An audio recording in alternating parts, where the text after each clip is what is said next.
Chapter 11. The Ghosts That Reappear. He'd had this dream before. Water roared around him, wave after wave drenched and clawed at his clothes, his hair, his skin and bones. Relentlessly they pulled, down and down and down, and he dared not cry out. To cry was to relinquish the breath in his lungs, and the water would consume him whole. Jack, who was calling him? Are okay? Emily? No, whose voice was... Jack? Jack opened his eyes. Amid the swirling waves, Jamie watched him in worry, his visage blurry like a reflection. Jack felt something brush over his nose. There was a veil of water floating between them. They were each cocooned within a larger sphere, the little pocket of the river glowing the same eerie ultramarine as Jamie's eyes. Right, this was Jamie's spell. Outside, the earth rumbled as the unseen battle raged, deafening them as the sounds reverberated through the water. "I'm taking us through the river," said Jamie. His voice was sharper underwater, cutting through the ambient noise. Were those gills on his neck? "Keep holding your breath." So he could still drown in here. Jack fought back the surge of panic as he felt the spell whirl faster. The water wasn't pulling so much as caressing. If Jack's heart would just stop racing, he might have found the touch oddly soothing. It enveloped his every limb, but absent was the sensation of being soaked through. Fascinated, he lifted a trembling hand to view. There was no resistance. It was like he could stand and run just as easily as on land. Soon the booms dulled, the sound akin to heavy footsteps on soft, barren earth, no longer strong enough to shake it. Ideally, the boys would keep going until they were silent, but Jack's lungs were screaming for air, and Jamie was near wilting against him. They shared a look of agreement. In a great flourish, the sphere of water bloomed open as Jamie released the spell, cascading into the earth. Jack trained his ears. Not an explosion to be heard. The surrounding forest was a familiar kind of dark, with no looming shadows or glowing light, except for that of the moon. He and Jamie turned to each other. "It worked," they whispered in unison. Grins split both their faces. "It worked!" Jamie whooped. Cheering, he pulled away from Jack and scooped up some water left by the spell, flinging it into the air to rain down on them. Jack caught a glimpse of a grin before Jamie splashed another handful at his face.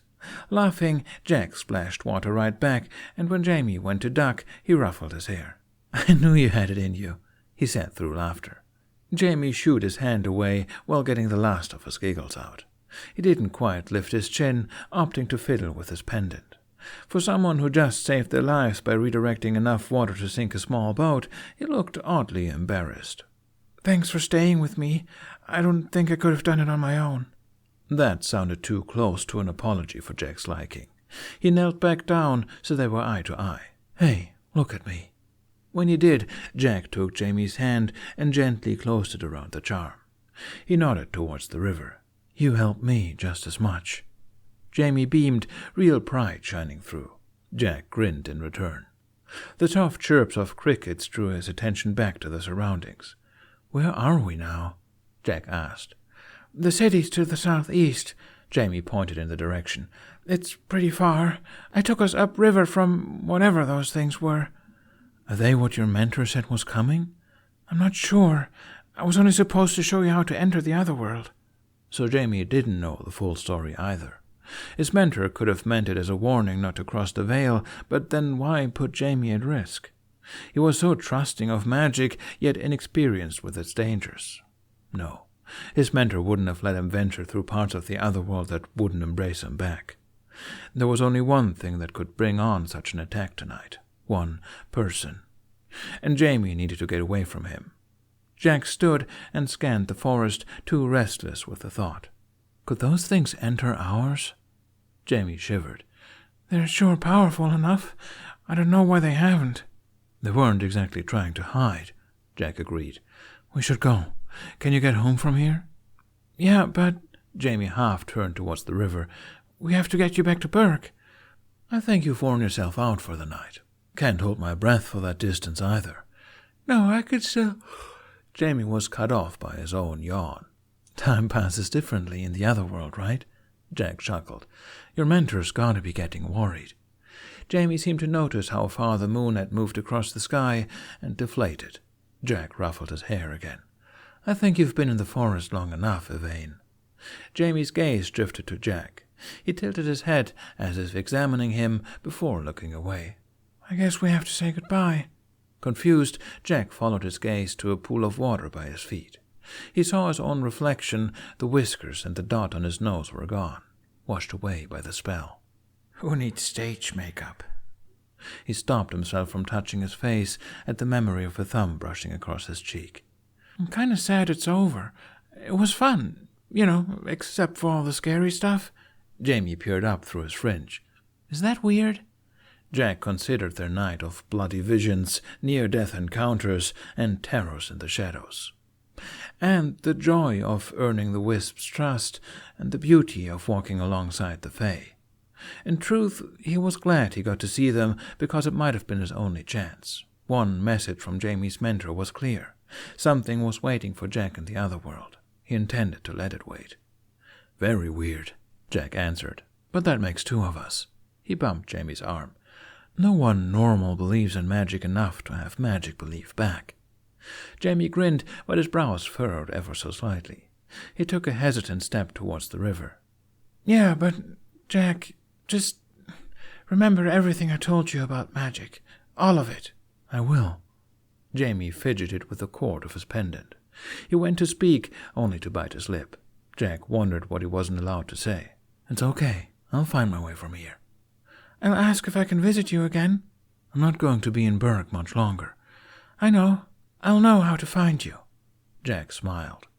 Emily used to beg him for just 5 more minutes of play the same way. Unlike back then, he gently shook his head no. "You'll be safer if you don't try." Jamie looked torn. He took another step away, hesitated, then he rushed back and hugged Jack tight around his torso. "Good luck, Jack," he mumbled. Jack leaned down and returned the hug. Grateful was he for the little boy who had lit a candle in his heart he thought had long been lost. He closed his eyes, letting it flicker out. "Now then, what's this last spell you promised to show me?" Hiccup didn't know where they were headed, but Toothless did. He trusted his best friend. He kept watch of their backs as Toothless roved through the trees. Whatever magic that made the forest attack them hadn't followed them, but he couldn't drop his guard. The shadows were too dark for his liking. Toothless's uneven tail swung in his view, and Hiccup mourned the prototype they left behind. The last finished tail fin was attached to the glider, and if the next test failed... The ground in front of them cut off on a steep ledge. Toothless leapt into the air, unfurling his wings, and for a moment they soared. Hiccup felt the wind in his hair and the croon that rumbled in Toothless's chest. A sigh, wistful and sad. All too soon they landed on the earth, and Toothless forged on. Hiccup gripped the handles of the saddle. No, the glider would fly. He'd make sure of it. Jack watched in awe as the river was drawn to Jamie, waves made silver and blue by the moon and Jamie's light. They coalesced into a sphere, and, like at the pier, the last glimpse Jack got of Jamie was his own glowing eyes. They were curved up by a smile. Slowly, the waves drew back towards the river. Jack reminded himself of what being in the spell felt like. There was no reason to panic, he told himself. Jamie wasn't being pulled down by the water.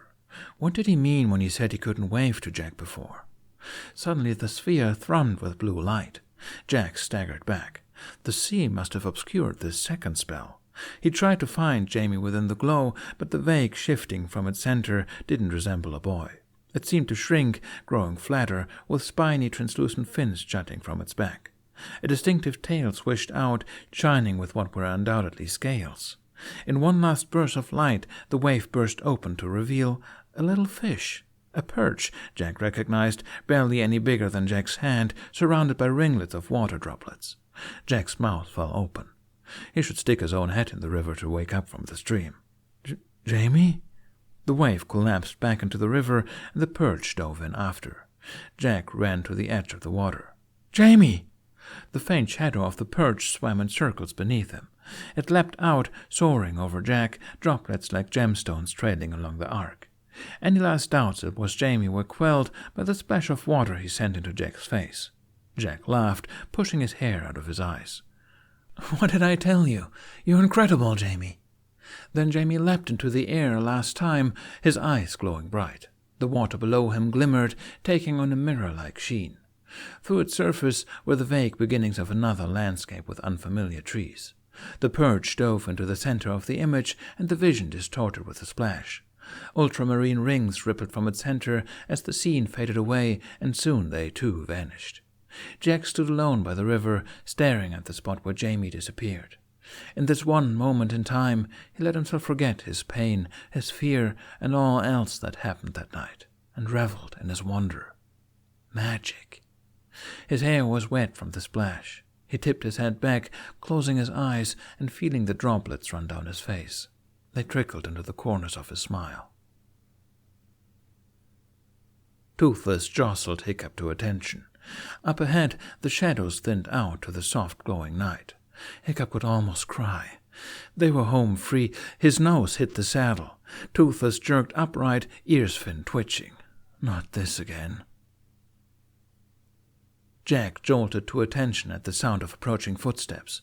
Too many pairs of feet for a person. Just his luck that the thing would enter the human world right after he asked. It didn't make sense, though. This was too early. It couldn't be. No, it wasn't the creature from back then. He hadn't had the nightmare yet. His presence in the other world could have alerted it early, and if that was the case, all of Berg would be in danger if he ran. Jamie was safe. Berg was far away. Jack was alone. "Guess we might as well end it," he muttered. Raising his voice in challenge, he shouted, "Who are you?" Toothless cut a sharp corner, and Hiccup's protesting groan turned into a yelp. But he could hear it too this time. There was a voice. Without breaking stride, Toothless's mouth filled with sparks. A shadow closing in from the trees. Was it just the one creature or multiple? Jack couldn't tell. "Why are you following me? What do you want from me?" Hiccup recognized that voice. "Toothless, no!" A giant dark mass burst out of the forest, rearing up in front of Jack.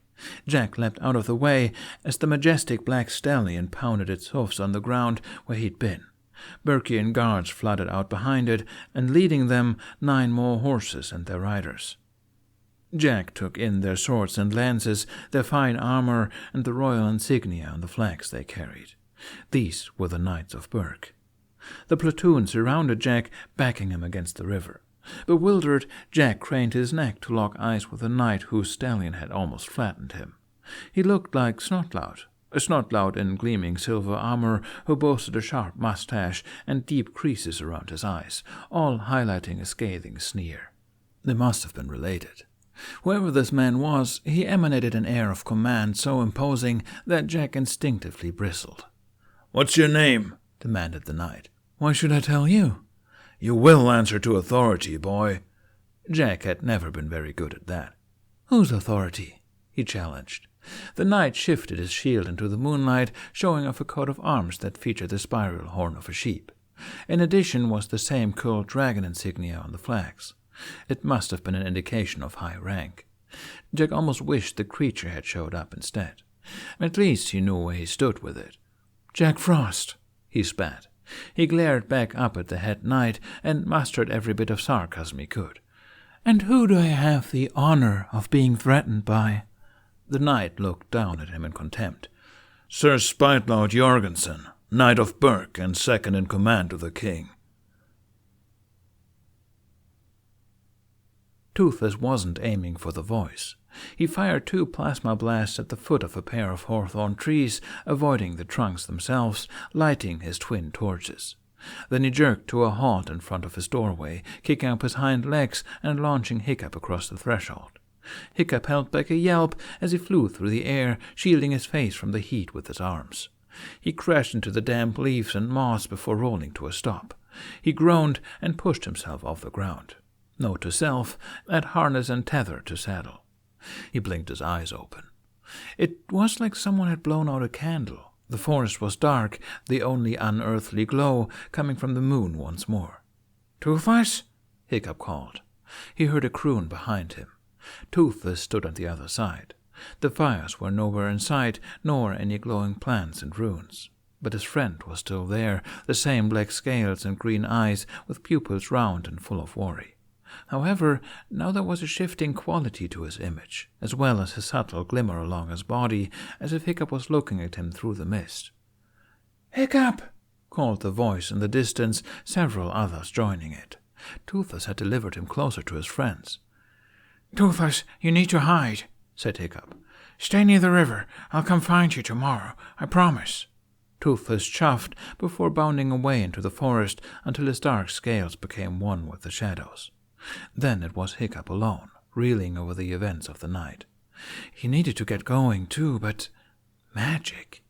Curiosity forced his shaky legs to move, carrying him back to the hawthorn trees.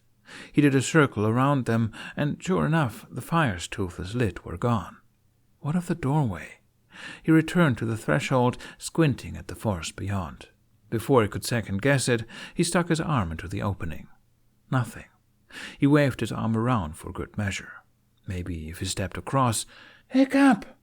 He jolted back and cursed. What was he thinking? Turning away, he stumbled his way towards the voices calling his name, pushing past the branches until— "There he is!" Snotlout froze mid-yell and ducked his head, suddenly preoccupied picking at a loose thread on his tunic. The rest of the gang came running, the twins and Astrid still on horseback, while Fishlegs led Hookfang and Meatluck by the reins. "Told you he didn't get eaten by a boar," Roughnut snarked at Toughnut. "Maybe it barfed him back out," Toughnut rebuffed, gesturing to Hiccup's tattered clothes. But both their smirks strained to mask genuine smiles, while Fishlegs unabashedly heaved a sigh of relief. Astrid leapt off of Stormfly and stomped over to Hiccup.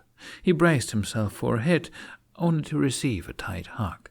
She pulled back, gripping his arms and manhandling him as she looked him over. "Are you hurt?" Just a little scratched up. Nothing to worry about." "Good."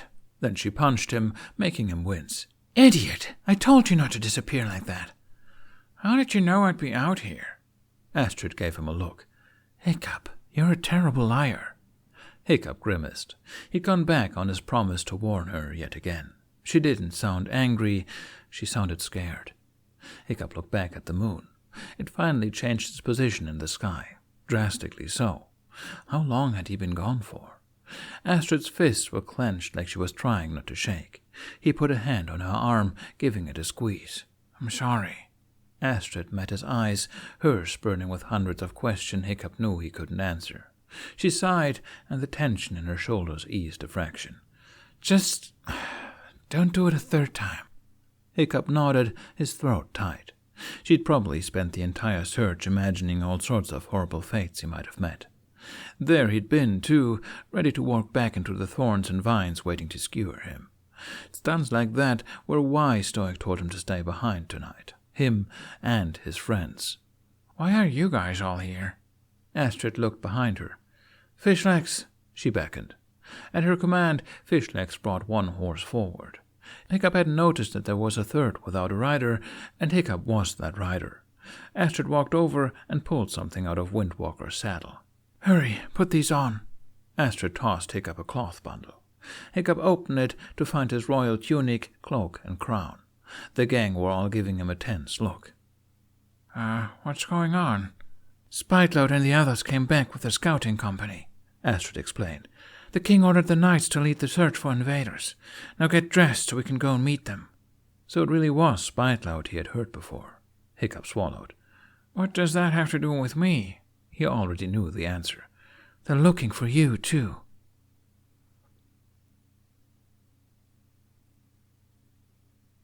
"What are you doing in the woods?" "Getting lost, clearly." Jack gestured at his dirtied uniform. He went to tip his hat for added insult, but found his hand meeting air instead of feathers. It must have fallen off while he was running. Whoops. How unfortunate. "What's that grin mean, boy?" Jack's attention snapped back to Spitloud. I'm not exactly dressed for the outdoors. I'd ask for a ride, but I'll settle for you pointing out which way's back to the city, and I'll stumble home in the dark." Jack's best efforts to be infuriating didn't even earn him an eye twitch from Spiteloud. "No." "Great, I'll just get back to getting lost then." Jack turned to leave, but the circle of knights closed around him. With royal guards filling the gaps between their steeds, they backed him against the river. Jack tried not to pay attention to the sound of rushing water. "We received word that there may be enemies to Burke in this part of the woods," continued Spiteloud. "Yep, you got me. And my evil plan to die in the wilderness." "Then are you saying you had something to do with those burned trees?" Jack winced. Maybe Bunny had a point about him talking too much. Spiteloud seemed like he had an even worse sense of humor. An astronomical achievement, truly. "Were you the one to do it?" Spiteloud demanded. "Do I look like I have that kind of power?" "That's not an answer. Did you burn those trees?" Jack gritted his teeth. "No." "But you know who did, don't you?" A thought made Jack pause his next quip. It wasn't a question of who, but what, and this might be his chance to warn Burke of what was coming. As second in command, Spiteloud could take it directly to the king. Ever so subtly, Spiteloud shifted his lance to level with Jack's chest, and Jack's plea for help died in his throat. "I'll ask this once. Where's the Prince of Burke?" That caught Jack's attention. "Hiccup's missing?" Spiteloud narrowed his eyes.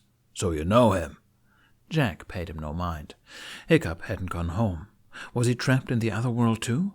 If so, knights or not, no one would find him before whatever had been hunting Jack got him first. He had to search for another rift. If he could just slip past the platoon.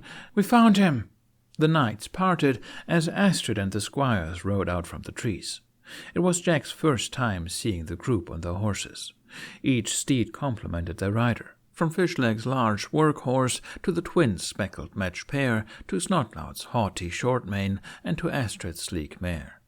At the center of the formation was a scraggly black stallion with one of its front legs wrapped in a bandage and sitting upon its saddle. "Jack?"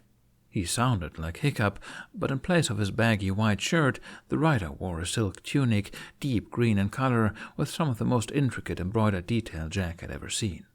Fine white gloves covered his freckled hands, and across his shoulders was a long royal purple cloak draped, held in place by a pair of golden clasps. Upon his crown rested a golden circlet adorned with swirling patterns in the lattice, a red ruby at the center of his forehead.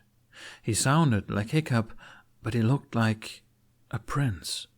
Jack's stomach did a weird little flip. He must have been staring. Hiccup glanced down at himself self-consciously. "What?"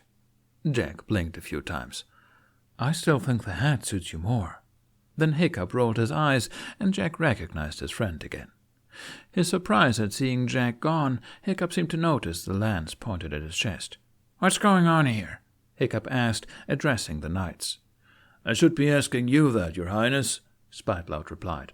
"The king ordered us to join the search once he learned you'd gone missing. He had a hunch you were out here." Hiccup cleared his throat, shifting in his saddle. "Right, well, since my friends and I found the burned trees, I wanted to do my own search of the area. You know, get a head start, but I got a little sidetracked, and then, what do you know, nighttime."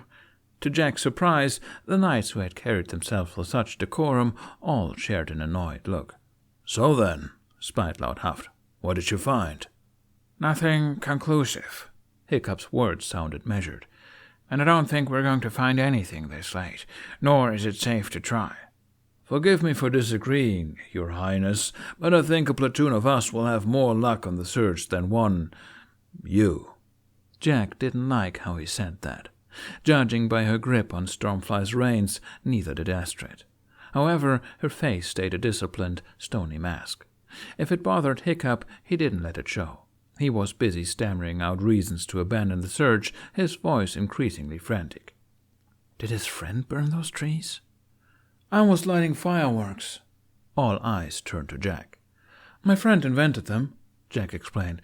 "They're these things that shoot through the air when lit and explode into golden sparks. Target practice. Just ask them." He nodded at the twins. "Least I had the sense to do it outside the city." Spitlout gripped his lance. What do you need target practice for? For shows, special effects for theater. I'm a bard, as you can see, what with the uniform and all. Don't bards have those hats with the feathers? A guard remarked. Funny you should ask. I actually lost mine a few hours ago. No, wait, Jack. Fishlegs rummaged through his horse's saddle, and sure enough, he pulled out Jack's battered bard head, the blue feather dripping with mud. I was wondering what this was. Oh, wonderful. Thank you. Why are you frowning? What kind of shows need this much destructive power? Spitlout snapped. Fun ones. Jack leaned towards him. You've heard that first word before, right? He's telling the truth, Spitlout. Astrid rode up on Stormfly, moving in front of Jack. I can vouch for him. The squires used the same fireworks to destroy a public garden yesterday. The damage would have been a lot worse if Jack and his friends didn't stop them. Spitlout took notice of the squires for the first time. He scanned the group until he landed on Snotlout, and a silent exchange seemed to pass between them. I see. Out of the corner of his eye, Jack saw Snotlout's shoulders fall. Spitlout glared at Jack with new vigor. Why did you lie earlier? Jack shrugged. Didn't want to spoil the show. Spitlout, Astrid argued. I've kept watch on him and his troop ever since they arrived in Berk. He's not a threat. And on your oath to Berk, Dame Astrid, Spitlout emphasized. They've done nothing else warranting suspicion in that time. Astrid hesitated. Her eyes flicked to Jack for a split second, and he knew she was thinking about the pier. Spitlout nodded, vindicated. Tie him up. We're taking him in for questioning. No, you're not. Spitlout raised his brows at Hiccup. Your Highness? Jack met Hiccup's attention from behind Spitlout, shaking his head ever so slightly.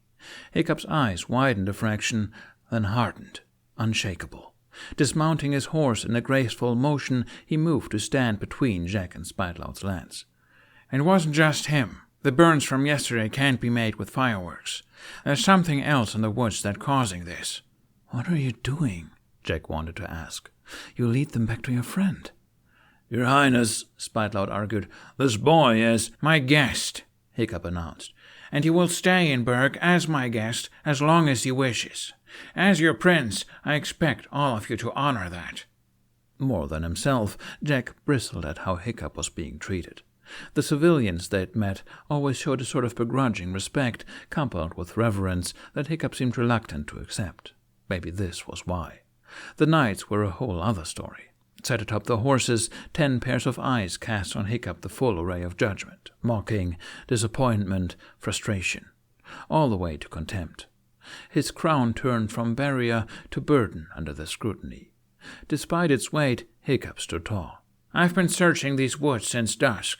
Whatever it was is gone, but I have a feeling there's something deeper going on here. We have evidence of what they're capable of, and we need to fortify the city against it.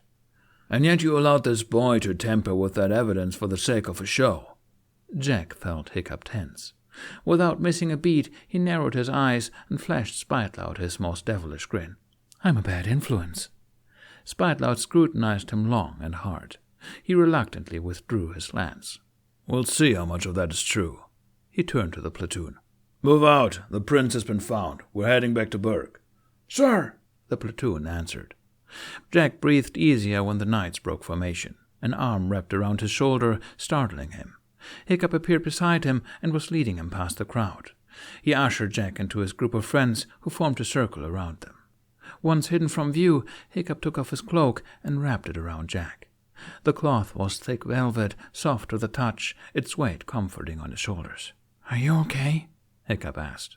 Hiccup kept glancing to the side where the river laid. Jack realized he'd forgotten about the water. He'd forgotten how to speak. His only thought was how the ruby on Hiccup's crown brought out the green of his eyes. Yeah, just got a little lost there, he said, as if waking out of a daze. Are you and your friends safe? We are, don't worry. Jack met Hiccup's eyes. All of you? Hiccup smiled. All of us. Jack grinned back. I'm glad. Astrid beckoned for them in a hushed voice. The platoon was in formation. The prince was to ride at its heart. Hiccup placed his hand on Jack's back and guided him to his horse before Jack could wonder where to go. Jack, this is Windwalker. Hiccup stroked the black stallion's neck in greeting. He tilted his head in invitation, and Jack followed suit. Windwalker huffed at first, but with some coaxing from Hiccup, he allowed Jack to pet him. "Good choice of name." Jack gave Hiccup a playful look. "I'm a bit jealous." Hiccup matched his smirk. "Hopefully not for long." He mounted his horse in one elegant move and offered Jack his hand. Jack tried to keep his grin in place as he let Hiccup help him up. It was Jack's turn to be nervous climbing something. He'd helped take care of the bard's horses, but he'd never ridden one, at least not properly. "I'm letting them trample you if you try this again," Bunny had said after saving him from his last attempt. "These buggers can't be trained for riding."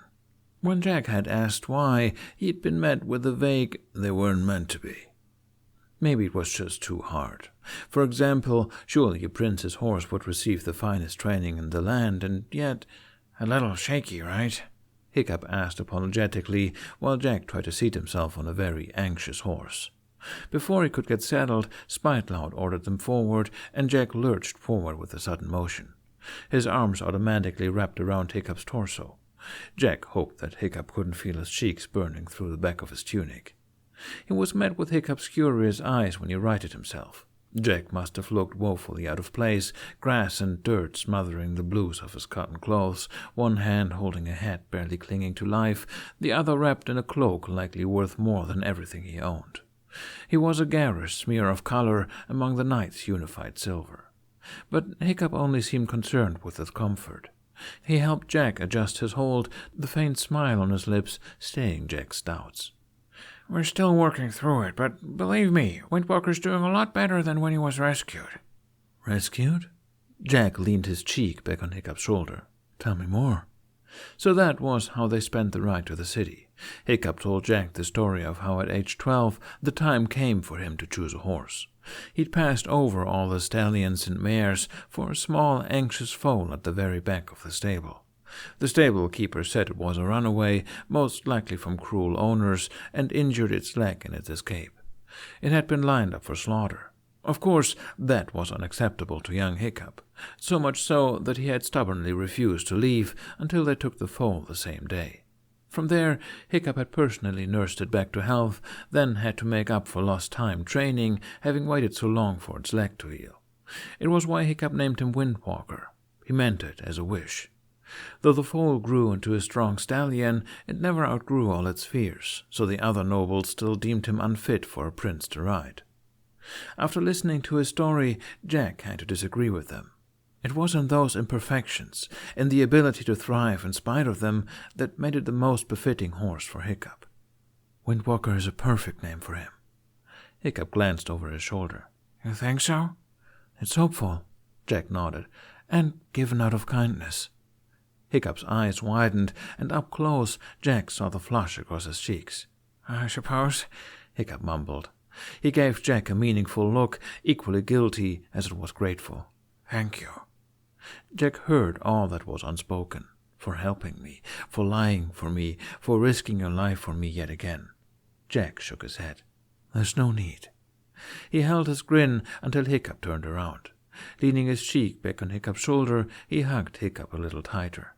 Reassurance for both Hiccup and himself. When Hiccup put his hand over Jack's and squeezed gently, it took every bit of his will not to apologize in return. "You have no idea how much you've risked for me." Jack's eyes flicked to the trees on either side of them. He thought about the different entryways into the magical world Jamie showed him. They were on the human side of the veil, and yet on the road ahead was a tall cloud of mist. As they rode through it, he closed his eyes. "Give me the sight." When he opened his eyes, the forest was aglow once more. Jamie was right. He had no problem finding what magic he knew was there, which beings chose to let him see. Wisps floated in and out from the trees and between the glimmering brush. Other smaller beings, curious but wary, flashed in and out of view before Jack could get a good look. They were few and far between, but there nonetheless. To his relief, he saw no one larger, no sign of the Fae either. He wondered how deep into the woods one would have to go to find them. Most troubling, as they stepped out from the trees and bracken, when he took a last look back, he caught a glimpse of a pair of green slitted eyes, far too large to be that of a cat's. He rode with Hiccup into the city until they reached the main road to the castle, the inn where the barge stayed in the opposite direction. Hiccup held Jack's hand to steady him as he dismounted. He gave it a squeeze. "I'll see you tomorrow, right?" Hiccup asked. Jack took in Hiccup's hopeful look. He willed his own lips into a smile. "Tomorrow."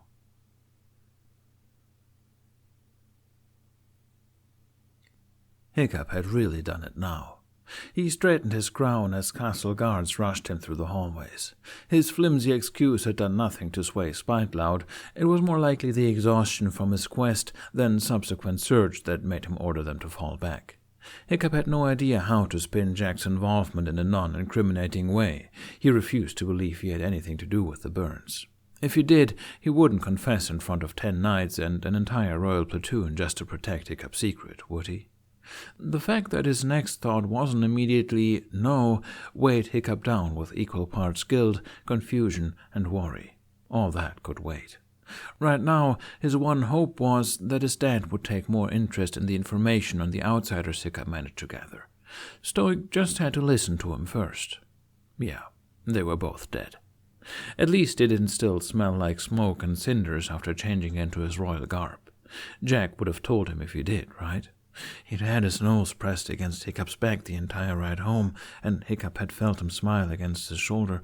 The guards heaved open the doors to the royal study and gruffly pushed Hiccup inside, slamming it shut behind him. The study was a humble little room by castle standards. It was outfitted with a desk, 2 chairs by a small fireplace, and a few shelves of books. It was also one of the most private corners of the castle, as there were no windows to the outdoors. There were a few tapestries lying in corners of the room, like someone once half-heartedly tried to decorate the space, only to give up and kick them out of the way. Stoic stood up from behind the desk so fast he nearly tipped it over. He pushed the desk aside with one hand like it weighed nothing, thundering across the room to Hiccup. Hiccup braced himself. "Dad, I can't explain." Then his face was buried in fur, his breath coming out in a muffled squeak as the wind knocked out of him, and his arms were clamped to his sides in an iron grip. Oh, this was a hug. His dad was hugging him. His dad was shaking as he hugged him. "Oh, son." Hiccup was too stunned to move. His view of Stoic was blocked by the fur of his cloak and the brim of his crown. Something was stinging at Hiccup's eyes. The fur, probably. Just the fur. He swallowed. Just as Hiccup's arms rose to return the embrace, Stoic pulled away. His hands moved to Hiccup's shoulders, giving him a shake. "What did I tell you about staying put?" "Ah, there it is." "To do it?" "To do it!" Stoic threw his arms open. "Yet the moment I turn my back, you're traipsing off to the lion's den dressed in mutton. Spitecloud didn't even get halfway through the scout's report before I had to send him out to save you." "Save me from what? What did the scouts find?" "Nothing that concerns you. Are you even listening to me?"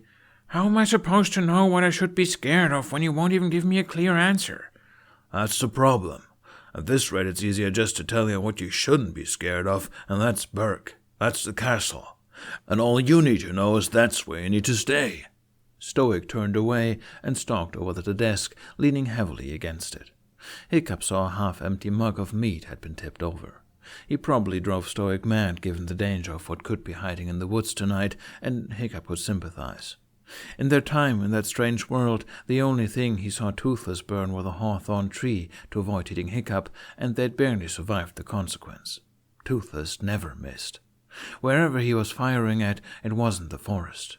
Was he still out there battling it now? Hiccup had a compass in his mind's eye. The arrow pointed towards where he'd left what felt like half of himself.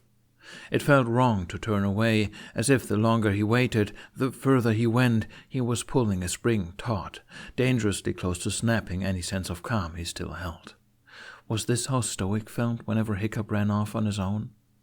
Maybe he wasn't being fair to his dad, and maybe this was a chance to make up for it. He took a deep breath, swallowing his pride. "Dad, I'm sorry for worrying you. I'm sorry I keep worrying you, but I can't just sit around waiting for a whole war to blow over. I want to help you. I know that I can. That's why I was out there tonight." Stoic shifted, running his hand back and forth along the surface of the desk. The crackle of the fire filled the stretch of silence.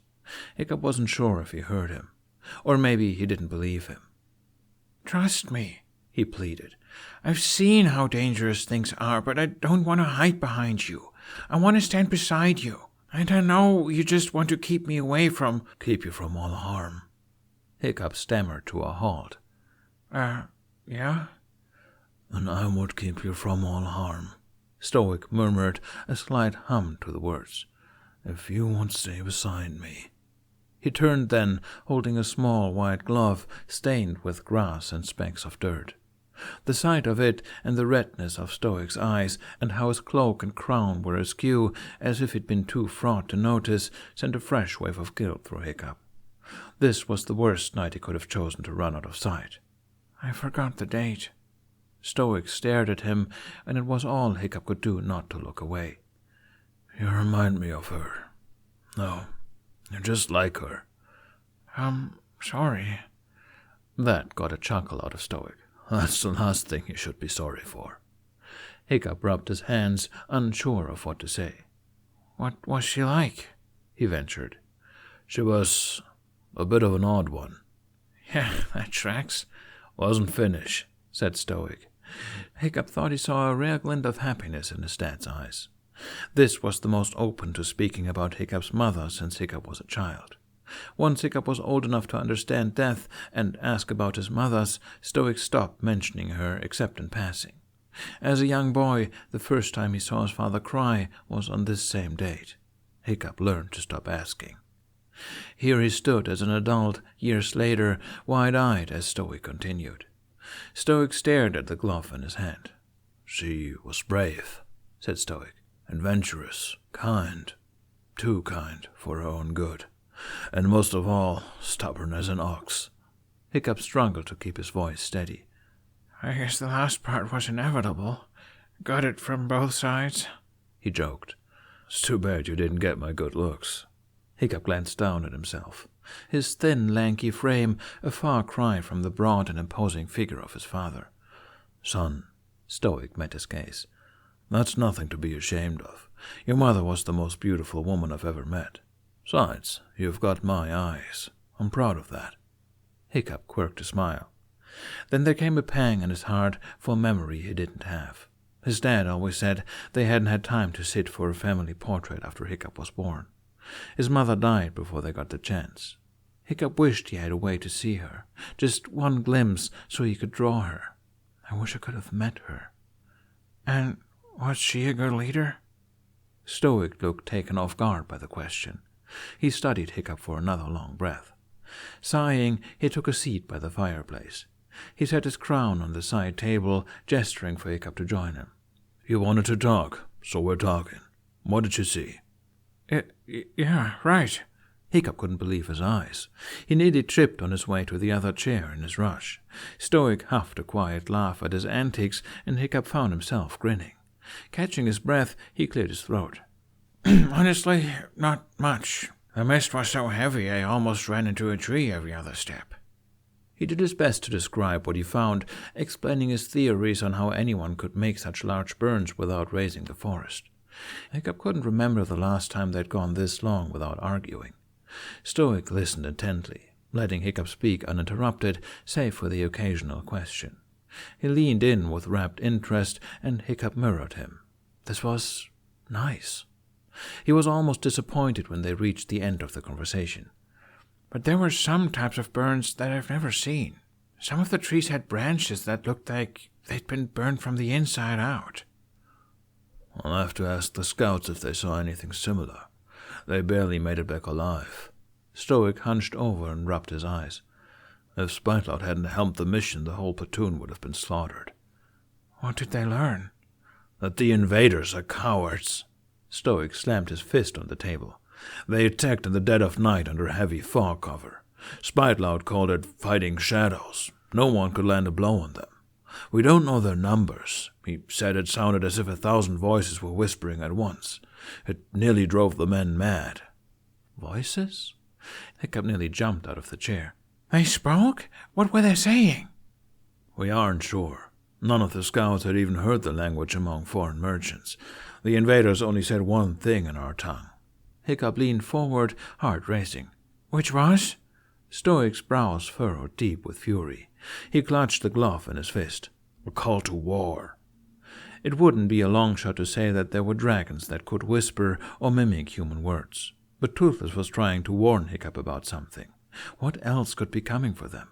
If there was a third faction at play, then Hiccup desperately needed Burke on his side, for his dad to believe in him.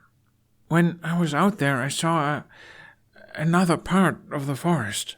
Hiccup thought back to the ancient words he'd heard in the clearing. If the outsiders can speak, then I think I might have found a key to understanding them. There'll be no negotiations, Hiccup. Not with this army. We're not dealing with a regular army. It's something... Hiccup hesitated. Something not from our world. Stoic sat up in his chair. What? Hiccup had to word this carefully and without putting Toothless in danger. I wasn't just in the woods tonight. No, that's not right. I was still in the woods, but things looked off. They were different, but the same. At a loss, he tried to illustrate his point by gesturing with his hands. This isn't making any sense. The forest didn't change, but how I saw it did. Like there's another hidden side of it. He could see his dad withdraw. No. Hiccup dropped his hands in frustration. I know it's hard to believe. I wouldn't believe it either if I hadn't... You saw nothing, Stoic said in a flat tone. What? But Stoic was already walking away. He tucked the glove back into a drawer, then adjusted his cloak back straight. The only sides are ours and our enemies. There's nothing else in the forest. Yes, there is. I saw it myself. Stoic put his crown back on. We're done here. He barged past Hiccup, who lurched after him. Dad! I'm setting up guard outside the city. Every inch of the perimeter will be watched day and night till we snuff out the invaders for good. The heavy doors groaned as Stoic flung them open. Heart sinking, Hiccup reached for his father and managed to catch Stoic's sleeve. He felt like a little boy again. Dad, please! Stoic jerked his arm away without sparing him a glance. I'll not lose you like I lost your mother. He slammed the door shut.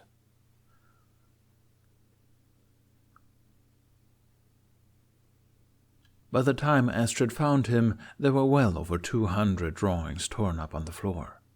Hiccup sat on the windowsill, the mess fanning out from his spot in his room, staring at the night sky. He glanced over his shoulder when he heard her come in. I'm not good company. When has that ever stopped me? Regardless of how crumpled, torn, or otherwise ruined they were, Astrid was careful to step around all his drawings as she made her way over to his side, where she stood in quiet companionship. Hiccup's attention stayed fixed on the clouds drifting over the city, watching them cross the sky to the mountains in the direction of Toothless's home. He picked up another drawing to tear apart. Astrid caught his arm, and he shot her a glare, but it fell as soon as he saw what was on the page. You seem fond of that one, said Astrid. Hiccup nodded, carefully taking the portrait of the lion into his hands. He finished the eyes the other day, and they gazed back at him with a new warm brown. The tension eased off his shoulders, leaving only exhaustion. He gave in. Where are the others? Packing their things. The kings called for the assembly of all knights that are going home to their mentors. Snotloud already left with his dad. A call to war, Stoic said they'd received from the outsiders. Hiccup closed his eyes. Burke had chosen to answer in turn. Did his friends do the same? He could barely bring himself to ask. Did they? According to the report, Astrid began, a grin in her voice, none of the choirs thought the Bard was a threat, nor were they aware that the prince had been sneaking out at all. He was glad his eyes were closed then. He didn't trust them not to be too watery. Even Snotloud? Even him. He felt a finger tapping his head. But off record, Astrid continued, he did ask why you were doing it, along with the rest of the gang. I think they're tired of wondering. Why did you tell them? Everything I know. You have a plan, and you want to do it alone. She sounded so resigned that Hiccup had to physically bite back an apology. It annoyed her when he was sorry for accepting her help, even if he didn't deserve it. I didn't question that. No, they did. Astrid blew her fringe out of her face. A lot. The one thing in common was they all wanted to know if you're okay. And what did you say to that? That I'd find out. She crossed her arms and leaned on the wall opposite to him. He wasn't going to dodge this one. The thing was, Hiccup wasn't sure either. He fiddled with the corners of the drawing as he replayed his conversation with his father.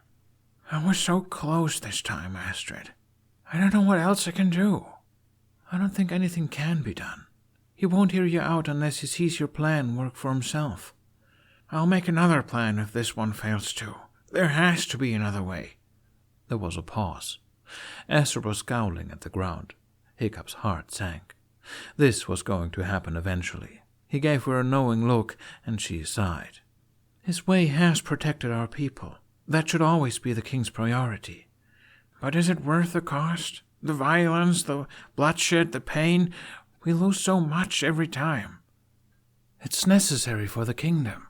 This is what our parents did before us, and what their parents did before them. It's what keeps Berg strong. It had been a long time since they'd argued over this. Hiccup knew that, if he wanted to keep Toothless a secret, he was stuck on the losing side. Hiccup wished he could tell her the truth. Show her the tail fins, tell her his theory about the outsiders, describe his plan down to the last bolt and screw, and have her tell him how dumb it all was, and how to plan it better. Hey, Astrid, I think the invaders are actually a horde of dragons coming to find my new dragon friend, who I shot out of the sky, then hid next door to our very flammable city. My mistake, but not to worry, I'm going to personally fly him straight to them. Please don't tell my dad. Hiccup shook his head. No, it was safer for his friends if he still believed he was building a weapon. He searched the walls of his room for comfort where the drawings stayed untouched. He wouldn't destroy those. He only hung up his favorites. Constantly creating, he surrounded himself with inventions and people and creatures and faraway lands, and rarely did he ever take one down after. There were a few from the very top that were from nearly 10 years back, the oldest ones paper a deep yellow from age. His dreams from childhood. They offered an escape in their moments of creation back then, a reminder that there was more to discover in this world. He longed to feel that weightless again. Things were easier when I was a kid. I was a tiny, embarrassing fishbone he had no problem ignoring. But now he has to pay attention. Finally. For the first time, he's actually... Hiccup took a deep breath, letting it out slowly.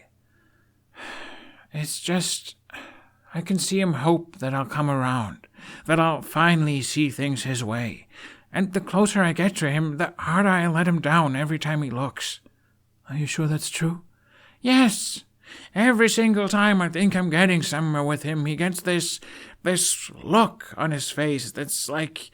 No, are you sure it was easier for you? Astrid smirked at Hiccup's confusion. Back when you were a run shorter than me that I dreamed of snapping like a twig on the daily. Hiccup raised a brow. Back when you screamed and threw surprise axes at me completely unprompted is what I would have gone with, but I'm glad that that's your most vivid early memory of me. Very flattering. You're welcome for training your survival instincts. You needed it. Astrid grinned. That's how I show affection. A little counterintuitive, might I add. Worked on you, didn't it? Uh-huh. Then have you tried it on Tooth yet? Astrid punched his arm a little softer than usual. Ha. I'll give you a pass on that this time. Why? You're smiling now, so I still win. At that, Hiccup tried to force the corners of his mouth back down, only to have his cheek puff an effort to hold back his laugh. Astrid burst into laughter, and Hiccup stubbornly held on for a few seconds before letting the air out in a whoosh, joining in as well. You always do, Hiccup conceded. Although I think we actually became friends around 15, when I stopped eating dirt every time we sparred. No, you still eat dirt. It was because the others got promoted to squires and I called dibs on bullying you. So it wasn't my natural charm? Astrid shrugged. She gave him a fond smile. I guess you grew on me eventually. Hiccup remembered the day when his last doubts of her friendship were wiped away. The day they learned that she was to be inducted into knighthood. As soon as she got the news, he was the first person she told after her family. She'd barged into his room to shake him by the collar, yelling that he better not run off and miss her ceremony for a bunch of scrap metal. They stayed close ever since, united as a team. Their respect for each other only grew deeper with each passing year. After all, the two of them balanced each other out. From Hiccup, Astrid learned to have patience with others and what it meant to be a mentor. From Astrid, Hiccup learned to be brave and find courage to fight for what he believed in. Hiccup felt his smile match hers. "I managed to change your mind back then." Astrid gave him a tired sigh. "About preventing war, but the war's already here." Hiccup's gaze drifted to the flags outside. "Then the last step is finding a way to end them too. One that doesn't rely on violence and pain. It's not possible to stop wars from ever happening again." "Well, at the very least we're going to stop this one. From there, we can keep Burke from starting more." And then he'll have to see. He felt Astrid stare and stubbornly refused to return it. After the silence stretched, she put a hand on his shoulder. "Whatever your plan is, I've got your back. Always." She turned away. "But I think it's already too late for that, Hiccup. Now's the time we prepare to fight." She squeezed his shoulder, then walked out of his room. Hiccup hung his head.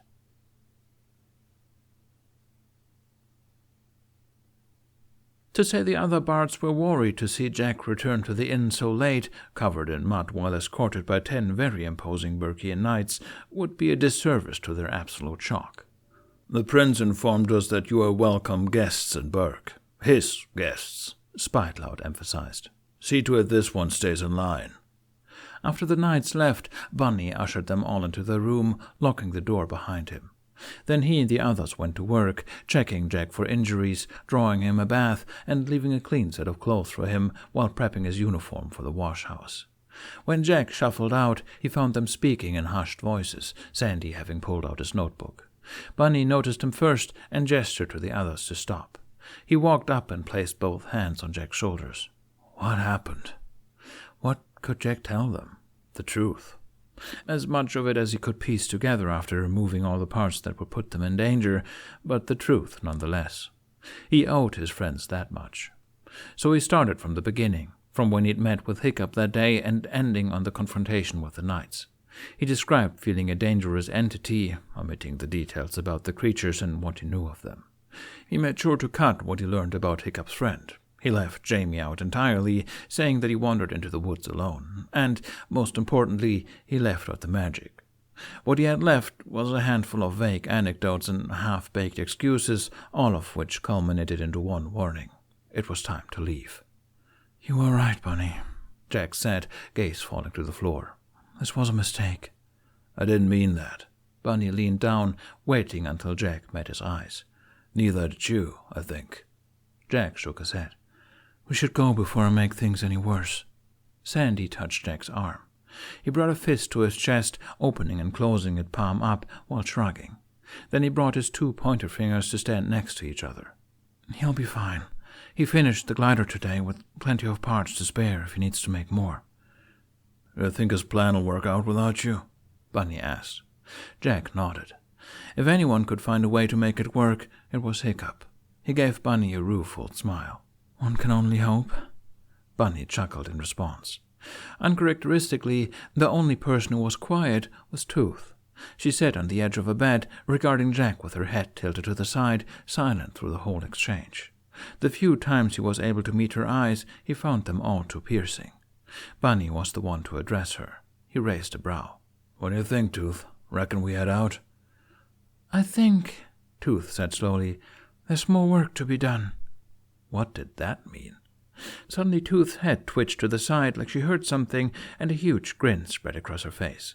She hopped over to the door, throwing it open to reveal Astrid, her fist raised to knock. "Astrid!" Tooth cheered, leaping up to hug her. Astrid stood there, opening and closing her mouth, while Tooth dangled joyfully from her neck. "Is Jack here?" She scanned the room, eyes landing on Jack, who was all too happy watching her current predicament. If her glare didn't burn a hole all the way through him, her blush finished the job. Jack gave her his signature grin. "Hey there, Astrid. Are you here to arrest me?"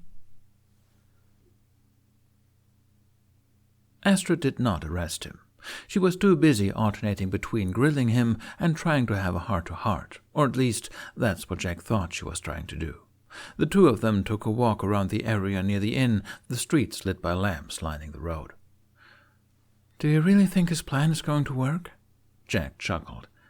He's stubborn enough that it can not work, no matter how many times he has to try. Even if you don't believe me, believe in Hiccup." "I hope you're right," she sighed. "I barely convinced Spitelaw to write you off as a threat, but I couldn't get him to drop you from the report.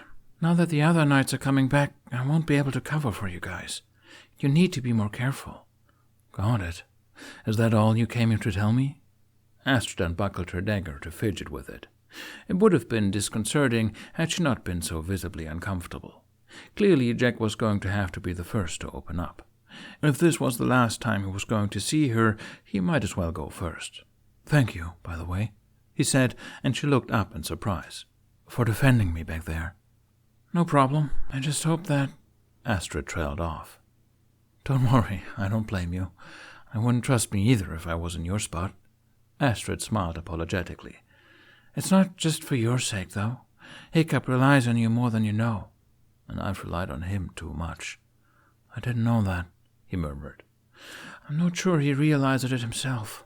And even if he does, he won't tell you, since then he'd think it'll scare you away." "Scare me away from what?" "From staying." Jack sighed. "I appreciate the invitation, but believe me, he really don't want me around for much longer. Spitelaw made it clear I've already overstayed my welcome." "What about for Hiccup's sake?" Jack stopped walking. "He's too scared to ask honestly, so I'm doing it for him." Astrid buckled her dagger back to her belt, turning to face him in full. "Will you consider staying with him?" "With him?" Jack echoed. Astrid nodded. He never considered that Hiccup's offer was of something other than gratitude. After all, the only reason he accepted Jack's help was because Jack was a traveler. Once he left, he'd take Hiccup's secret with him. Staying behind posed more of a risk to Hiccup than anything, especially after tonight. He'd assumed the invitation was rescinded. However, Jack would be lying if he said the offer wasn't tempting. The other bards seemed to be in favor. They'd all enjoyed their extended time in Berg, especially Tooth with Astrid's companionship. Maybe she was hoping they could be more, too. He saw how happy she was yesterday while they were sparring, and earlier that day when Astrid visited, right after Sandy. It dawned on him. "Did the other bards put you guys up to this?" Guilt flashed across Astrid's features, and Jack sighed. He should have known. "Look," said Jack, "I promised to stick around until he finished his project, and now it's done. I need to leave eventually." He felt a mischievous smile coming on. "Although, if you want Tooth to say, you should ask her. I'm sure she'd enjoy settling down in the city." "What? It's not just—" Astrid stammered. Jack snickered, and her hands twitched up as if she was holding herself back from throttling his neck. She groaned and settled for slugging his arm. "It's not about that. And even if it was, it's not like she's the only one I want around. You're my friend, too." "Oop, you said it." Jack pointed at him with his good arm. "Friends. No taking it back." "We'll see." Astrid rubbed her temples. She was quick to sober up. "But I'm not lying when I say that Hiccup needs you." "Needs me?" Jack's smile fell. He laughed to cover it up. "Are you guys that desperate for a court jester? What would a prince need me for? I don't have anything to offer once this is over." "It's not about what you can do for him. It's about who you are to him." Jack's laugh petered off. "I don't follow." Astrid sighed. She crossed her arms, nodding to the castle. "You saw how the knights looked at him? I've watched him struggle under the weight of the crown and the expectations that come with it forever. He never admits it. It took me years to finally get the stubborn muttonhead to accept my help at all." She met Jack's gaze.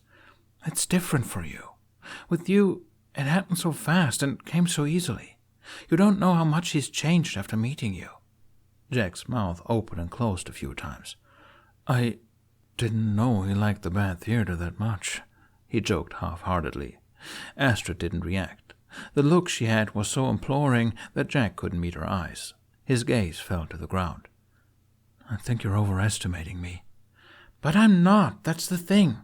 Astrid looked like she was holding herself back from punching him again.